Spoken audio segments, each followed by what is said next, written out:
ठीक है, तो पिछले क्लास से हम लोग आगे कंटिन्यू करते हैं। पिछले क्लास में हमने देखा था कि सिलेबस, फर्स्ट यूनिट का जो सिलेबस था उसमें हमने फोकस किया था और हमने देखा था कि testing and maintenance of electrical machines का फर्स्ट यूनिट,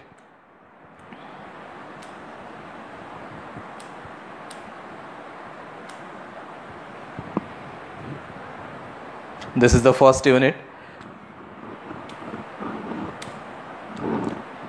तो फर्स्ट यूनिट में हमने देखा था safety and prevention of accidents, जो आपके फर्स्ट यूनिट का टॉपिक है, safety and prevention of accidents. इसमें हमने देखा था कि सिलेबस में हमारे मेनली क्या है, डेफिनेशन है, डेफिनेशन ऑफ टर्मिनोलॉजी जो हम लोग सेफ्टी में यूज़ करते हैं। उसके अलावा hazard, accident major hazard, responsibility, authority, accountability, monitoring, इन सब चीज़ों के बारे में हमें फोकस करना था और इन सब चीज़ों को हमें कवर करना था। ठीक है, पिछले क्लास में स्टार्टिंग के कुछ टॉपिक्स को हमने देखा। इस टर्मिनोलॉजी के अंदर में जो डेफिनेशंस आते हैं, जो टर्मिनोलॉजी हम लोग यूज़ करते हैं, उसको भी हमने कवर अप किया और इसमें देखा कि क्या मीनिंग है सेफ्टी का। ये पिछले क्लासेस में हम लोगों ने कवर किया, what is the meaning of safety, और बाकी सारी चीज़ें हम लोगों ने देखा उससे एसोसिएटेड। सेफ्टी का जो मतलब है, सेफ्टी का जो प्रॉपर डेफिनेशन है, उसको हमने कवर किया। ठीक है, और सेफ्टी के डेफिनेशन के बाद हम लोगों ने थोड़ा सा और इलाबोरेटिव टर्म या और डिस्क्रिप्टिव टर्म हमने सेफ्टी का देखा और वहाँ हमने safety and precaution of accidents में, वहाँ टर्मिनोलॉजी में हमने देखा कि सेफ्टी का और भी मतलब क्या हो सकता है। ठीक है, तो मेरे ख्याल से सेफ्टी का टॉपिक सबको समझ में आ गया होगा। बाद में हमने देखा कि सेफ्टी को तो हम लोग समझते हैं, लेकिन हमारे लिए ये टॉपिक चूँकि इलेक्ट्रिकल इंजीनियरिंग का है, testing and maintenance of electrical engineering, इसलिए हमारे लिए सेफ्टी से इम्पॉर्टेंट है कि इलेक्ट्रिकल सेफ्टी पे भी हम लोग गौर करें। यानी ऐसे सेफ्टी मेजर्स हम लोग जो अपनाते हैं इलेक्ट्रिकल से रिलेटेड वर्क करने में, इलेक्ट्रिकल इंजीनियरिंग से या इलेक्ट्रिकल एनर्जी के यूटिलाइजेशन से रिलेटेड वर्क को करने में, जहां हम लोग इलेक्ट्रिकल सेफ्टी को अपनाते हैं, उन सब चीज़ों को हमने देखा। इलेक्ट्रिकल सेफ्टी का मतलब हमने समझा, डेफिनेशन हमने समझा। ठीक है, तो ये सारी चीज़ों को हमने कवर किया। फिर हमने हैजार्ड के बारे में देखा कि व्हाट इज़ हैजार्ड, और हैजार्ड के बाद फिर हमने इलेक्ट्रिकल हैजार्ड को समझा। ठीक है, what is the meaning of hazard, can anyone explain? आप में से कोई एक्सप्लेन कीजिए, हैजार्ड का क्या मतलब है। फिर हम लोग आएंगे इलेक्ट्रिकल हैजार्ड, जिसको हमने कवर किया है पहले। हैजार्ड का डेफिनेशन तो आपके पास होगा भी ना, जो नोट्स मैंने भेजा था आपको, सेंड किया था, उसमें हैजार्ड का डेफिनेशन वहाँ भी होगा। कम से कम वो देख के तो बोलो। यस,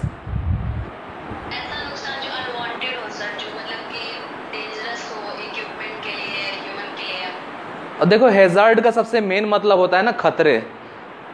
जो खतरे होते हैं ना हमारे इंडस्ट्रीज में काम करते समय या कहीं भी जो खतरा होगा उसको हम लोग हैजार्ड कहेंगे। ठीक है, और डेफिनेटली हैजार्ड अनवांटेड तो है ही। तो हैजार्ड का एक्चुअल डिक्शनरी मीनिंग, डिक्शनरी में अगर कभी सर्च करो तो हैजार्ड का मतलब होता है जो अनप्रेडिक्टेड खतरे हों।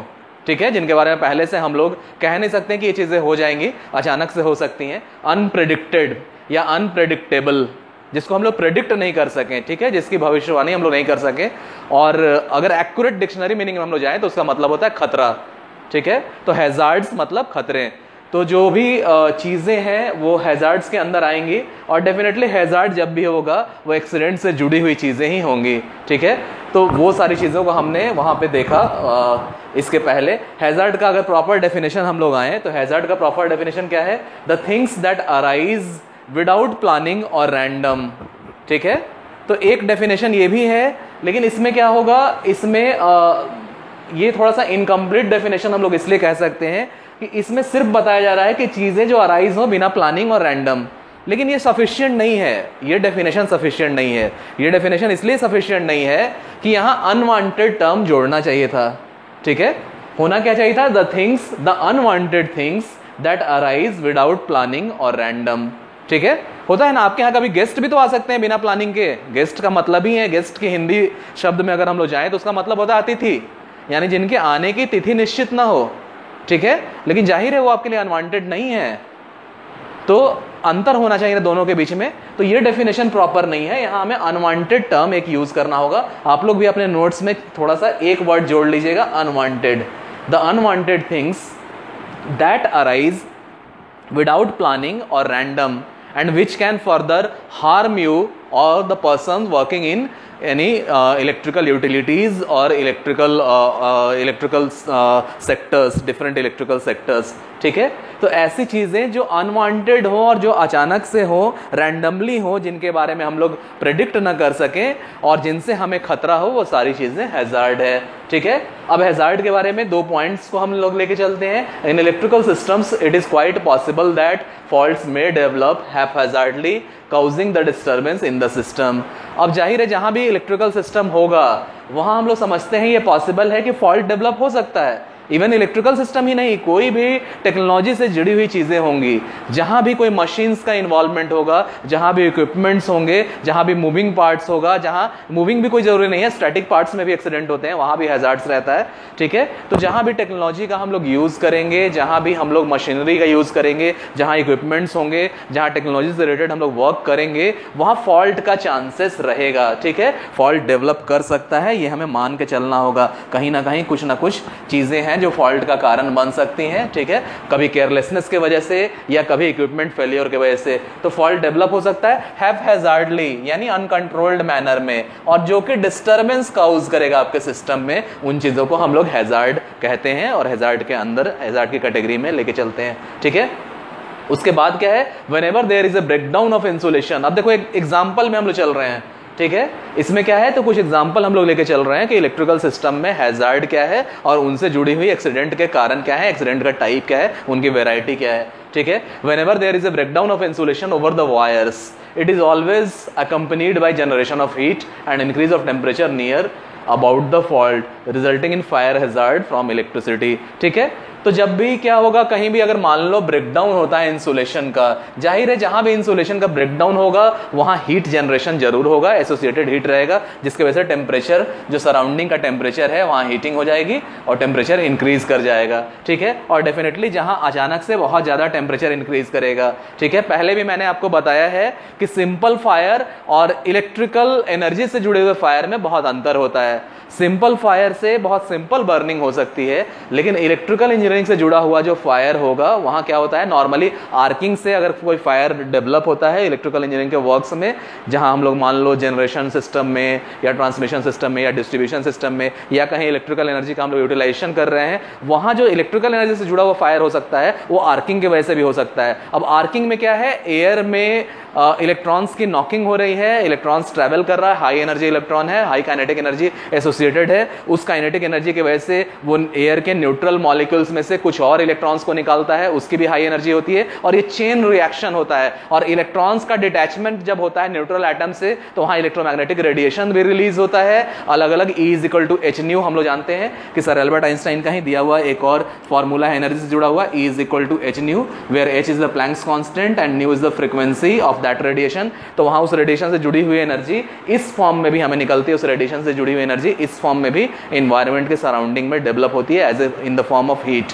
तो वहां क्या होता है, अचानक से टेम्परेचर राइज बहुत ज्यादा हो जाता है, जो कि सिंपल फायर से अलग होता है, क्योंकि हीटिंग बहुत ज्यादा हो रही है, एक्सेसिव हीटिंग, एयर का आयोनाइजेशन हो रहा है और एयर का आयोनाइजेशन होकर आर्किंग डेवलप हो रही है एयर में, तो बहुत सारा न्यूट्रल मॉलिक्यूल्स में से इलेक्ट्रॉन डिटैच हो रहा है। वो electron high energy, high kinetic energy का इलेक्ट्रॉन्स है, वो फर्दर और इलेक्ट्रॉन्स को डिटैच कर रहा है, साथ साथ इलेक्ट्रोमैग्नेटिक रेडिएशन भी एटमॉस्फेयर में रिलीज हो रहा है, जिसके साथ हाई एनर्जी एसोसिएटेड है। तो नतीजा क्या होता है कि टेम्परेचर अचानक से बहुत राइज कर जाता है, और सबसे इंपॉर्टेंट क्या है कि टेम्परेचर राइज किया उसके वजह से फायर हैजार्ड हमेशा रहेगा, यानी आग से जुड़े हुए खतरे हमेशा रहेंगे, ठीक है। तो ये चीजें आपके हैजार्ड के अंदर आता है। हैजार्ड में हमने इलेक्ट्रिकल हैजार्ड को भी देखा था, पिछले टॉपिक में हमने इलेक्ट्रिकल हैजार्ड को भी कवर किया था, ठीक है।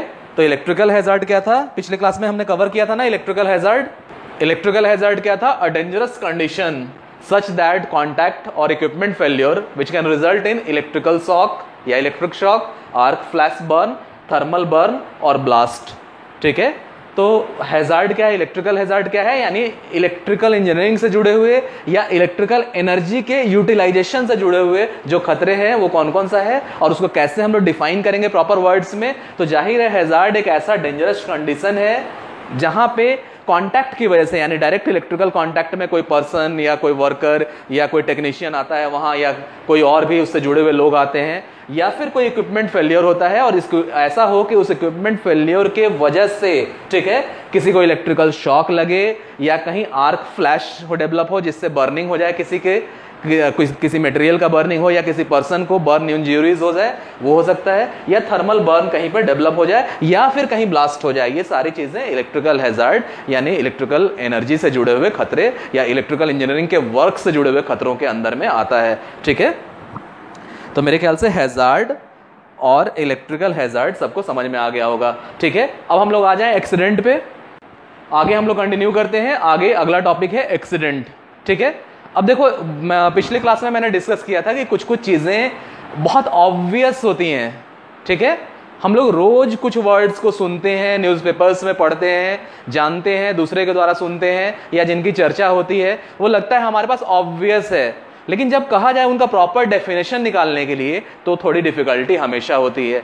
जैसे एक्सीडेंट, एक्सीडेंट एक ऐसा वर्ड है जिसको हम लोग हमेशा सुनते हैं, आपके सराउंडिंग में, आपके लोकेलिटी में, आपके कंट्री में, आपके स्टेट में, आपके सिटी में, कहीं ना कहीं कोई ना कोई एक्सीडेंट हर वक्त होता रहता है जिसके बारे में हमेशा हम लोग सुनते हैं। तो ये वर्ड जो है ना, एक्सीडेंट, हिंदी में कहें तो दुर्घटना, बहुत ऑब्वियस लगता है, लेकिन जब इन चीजों को डिफाइन करने के लिए कहा जाए ना, प्रॉपर वर्ड्स में डालने के लिए कहा जाए, तो थोड़ी डिफिकल्टी हमेशा होती है, ठीक है। आपने गौर किया होगा उसमें। तो एक्सीडेंट का अगर प्रॉपर डेफिनेशन कहा जाए, ठीक है, तो प्रॉपर डेफिनेशन में थोड़ा सा डिफाइन करना मुश्किल होता है, लेकिन हाँ, अगर हम लोग ध्यान से सोचें तो बिल्कुल उसको डिफाइन कर सकते हैं, ठीक है। तो आ जाते हैं हम लोग एक्सीडेंट पे। तो जाहिर है एक्सीडेंट क्या है, एक्सीडेंट सबसे बड़ी चीज क्या है एक्सीडेंट में, सबसे पहले हम लोग कह सकते हैं कि जाहिर है अनवांटेड तो है, एक ऐसा फेनोमेनन है, एक ऐसी चीजें हैं जो हमारे लिए अनवांटेड है, अनएक्सपेक्टेड है, ठीक है। जाहिर एक्सीडेंट किसी को भी चाहिए नहीं, कोई भी नहीं चाहेगा कि उसके लाइफ में कभी भी कोई भी एक्सीडेंट हो, तो डेफिनेटली अनवांटेड तो है। यानी एक्सीडेंट को हम लोग अगर डिफाइन करना चाहें तो सबसे पहले एक चीज ध्यान में आएगा कि ये एक ऐसी घटना है जो अनवांटेड है। दूसरा क्या है, अनएक्सपेक्टेड है, यानी जिसकी आपने उम्मीद नहीं की होगी, अचानक से हो जाए, कभी आपने सोचा नहीं होगा कि ऐसा हो सकता है, ठीक है। तो दो चीजें, जैसे ही हम लोग डेफिनेशन बनाना चाहेंगे ना, दो चीजें दिमाग में जरूर आएंगी कि एक्सीडेंट एक ऐसा फेनोमेनन है, यानी एक्सीडेंट एक ऐसी घटना है जो आपके लिए अनवांटेड है और अनएक्सपेक्टेड है। यहीं से डेफिनेशन की हम लोग शुरुआत करते हैं। The event that happens unexpectedly and causes damage और injury is called as accident, ठीक है। यानी एक्सीडेंट एक ऐसी घटना है, ठीक है, एक ऐसा इवेंट है, ठीक है, अनएक्सपेक्टेडली होता है और जो डैमेज काउज करे, ठीक है। तो जो अनवांटेड है, अनएक्सपेक्टेड है, जिसकी हम लोग उम्मीद नहीं कर सकते हैं और जिसको हम लोग कभी चाहेंगे नहीं, वो चीजें अगर हो और उनके वजह से डैमेज हो या किसी को इंज्यूरी हो, ठीक है, कुछ नुकसान हो। नुकसान जब चीजों का होता है तो हम लोग कहते हैं डैमेज हो रहा है, और नुकसान जब लोगों के बीच में, लिविंग थिंग्स के बीच में होता है तो हम लोग कह रहे हैं कि लिविंग बीइंग्स को इंज्यूरी हुआ, ठीक है। इंज्यूरी पर्सन्स को भी हो सकता है, इंज्यूरी साथ में अगर आसपास कोई कैटल है, कोई एनिमल्स हैं, उन्हें भी कोई इंज्यूरी हो सकता है। तो ऐसी चीजें जो अनएक्सपेक्टेड हो, अनएक्सपेक्टेडली हैपन हो, अनवांटेड हो और जिनके वजह से डैमेज हो या कोई इंज्यूरी हो, उसको हम लोग एक्सीडेंट के में डिफाइन करते हैं, एक्सीडेंट शब्द के अंदर डिफाइन करते हैं। Got that? इतना समझ में आ रहा है, ठीक है। अब आ जाते हैं हम लोग अगले टॉपिक में, मेजर एक्सीडेंट हैजार्ड, ठीक है। तो हमने हैजार्ड को समझ लिया, हमने एक्सीडेंट को समझ लिया, और डेफिनेटली एक्सीडेंट, जब भी कोई हैजार्ड होगा, जब भी कोई फॉल्टी कंडीशन होगा जिससे हैजार्ड अगर डेवलप होता है तो हैजार्ड से एक्सीडेंट होने के कारण रहेंगे। इन दोनों टर्म्स को अब हम लोग यूनिफाई करके एक कॉमन टर्म में आएंगे, that is major accident hazard. यानी ऐसे मुख्य खतरे कौन कौन से हैं जिनसे एक्सीडेंट हो सकता है, ठीक है। तो major accident hazard is that in which a person coming in contact with a machinery, equipment, apparatus get a severe shock which may cause the death of the person or persons coming in contact. This will happen if there is a faulty earth and there is no insulation in the circuit या no insulation of circuit, ठीक है। तो major accident hazard क्या है? Major accident hazard क्या है? ऐसा condition, ऐसा सिचुएशन जब किसी कारण से, कारण कौन कौन सा हो सकता है, या तो मशीनरी का फेलियर हो, इक्विपमेंट का फेलियर हो, ठीक है, एपरेटस का फेलियर हो, यानी कोई भी फॉल्टी कंडीशंस हो नोइंगली और अननोइंगली, यानी जानते हुए या गैर जानकारी के, ठीक है। तो ऐसी सारी चीजें मेजर एक्सीडेंट हैजार्ड के अंदर आएंगी जब कोई पर्सन किसी मशीनरी, इक्विपमेंट, एपरेटस के फेलियर के वजह से, ठीक है, किसी को सीवियर शॉक लगे, या उस पर्सन की डेथ हो जाए, या वो एक से ज्यादा पर्सन जो उसके कांटेक्ट में आ रहे हैं उनका डेथ हो जाए, उन्हें इंजरी हो जाए, उन्हें डैमेज पहुंचे, ठीक है, चीजों को डैमेज पहुंचे, ठीक है। ऐसे कंडीशंस को हम लोग मेजर एक्सीडेंट हैजार्ड में रखते हैं, ठीक है। उसके अलावा क्या है, अब ज्यादातर ऐसी चीजें कैसे होती हैं, तो या तो फॉल्टी अर्थ रहे या इंसुलेशन फेलियर रहे, यानी अगर हमने प्रॉपर अर्थिंग नहीं प्रोवाइड किया है या अर्थिंग में फॉल्ट है, फॉल्टी अर्थ के टर्म में हम लोग लेके चलते हैं, ऐसी चीजों को हम लोग कहते हैं फॉल्टी अर्थ। तो फॉल्टी अर्थ में जो चीजें हैं वो हम लोग लेके चलें ऐसे कंडीशन में, या कहीं पे इंसुलेशन का फेलियर हो किसी सर्किट में, तो इन चीजों से डेवलप हुई ऐसे कंडीशंस को हम लोग मेजर एक्सीडेंट हैजार्ड में लेके चलते हैं। गॉट दैट, ठीक है। इसके बाद जो टॉपिक है वो है रिस्पॉन्सिबिलिटी, ठीक है। रिस्पॉन्सिबिलिटी एक ऐसा शब्द है जो बहुत लोगों को जरूर समझ में आता होगा, बहुत आसानी से हम लोग हिंदी में बोल देते हैं जिम्मेदारी, ठीक है, कुछ लोग बोलते हैं जिम्मेवारी। लेकिन अगर मैंने पहले भी आपको बताया कि कुछ चीजें बहुत ऑब्वियस हैं आपके लाइफ में, कुछ टर्म्स जो है रोज रोज आपके बहुत सारे सेंटेंस में यूज होगा, रोज आप बातें करेंगे किसी से तो वो वर्ड कॉमनली यूज होगा, रोज अपने आसपास उन वर्ड्स को लिखा हुआ देखेंगे आप लोग न्यूज़पेपर्स में, रोज आपको उन चीज़ों की चर्चा सुनने के लिए मिलेगी।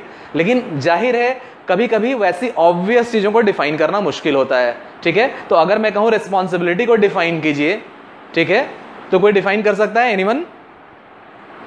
रिस्पॉन्सिबिलिटी को डिफाइन कीजिए, ठीक है।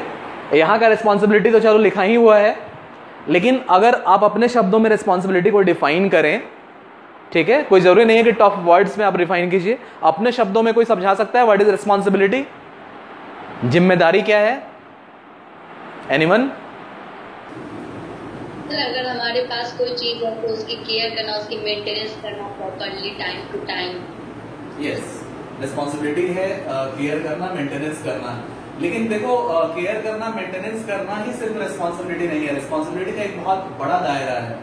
जिम्मेदारी, जैसे देखो रिस्पॉन्सिबिलिटी की हिंदी होती है जिम्मेदारी। अब जिम्मेदारी में बहुत कुछ है, ठीक है।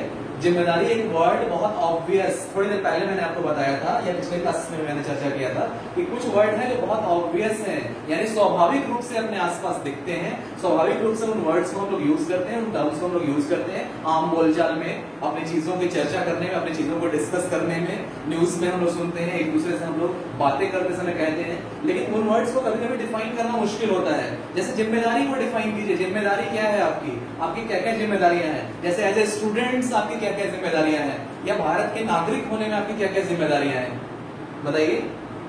तो वहां जिम्मेदारी को कैसे हम लोग डिफाइन करेंगे? जैसे होता है ना कि एक देश का नागरिक होने में आपके पास क्या क्या जिम्मेदारियां हैं, या एक देश के नागरिक से किन किन जिम्मेदारियों की अपेक्षा की जाती है, तो बहुत सारी चीजें उसमें आएंगी कि आपको आपके देश के लिए काम करना होगा, आपको स्वाभिमानी रहना होगा, देशभक्त रहना होगा, कभी भी कोई ऐसा काम नहीं करना होगा जो देश के खिलाफ है। ये सारी चीजें जिम्मेदारियों में आती है। लेकिन जिम्मेदारी वर्ड को जब डिफाइन करना है ना तो थोड़ा सा मुश्किल होगा। जिम्मेदारी क्या, ठीक है। अब देखो यहाँ पे जो है ना डेफिनेशन, ये जो डेफिनेशन है ये बहुत अजीब सा आपको लगेगा। कैसे?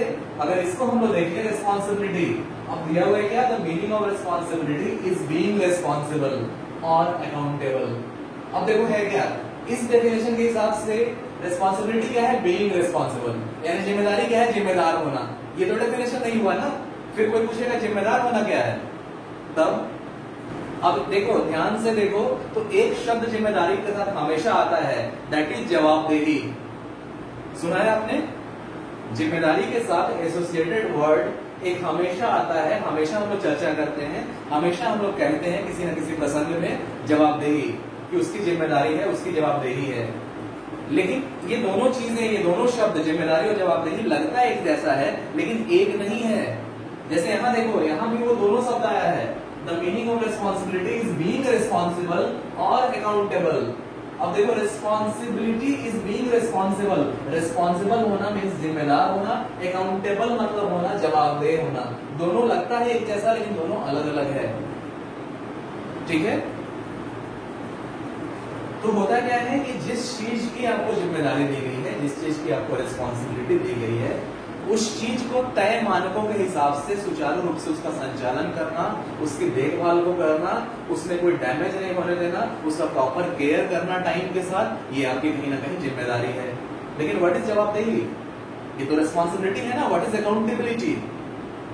अकाउंटेबिलिटी का भी डेफिनेशन हम लोग देखेंगे, बाद में हम लोग अकाउंटेबिलिटी पे भी आएंगे। लेकिन कभी सोचो तो ये मतलब ये शब्द आपको कभी मिला होगा और आपने सोचा होगा, लगता होगा दोनों एक जैसा कि जिम्मेदारी और जवाबदेही एक ही चीज है, लेकिन ये दोनों एक नहीं है। कोई बता सकता है दोनों के बीच में क्या अंतर है, जिम्मेदारी और जवाबदेही के बीच में?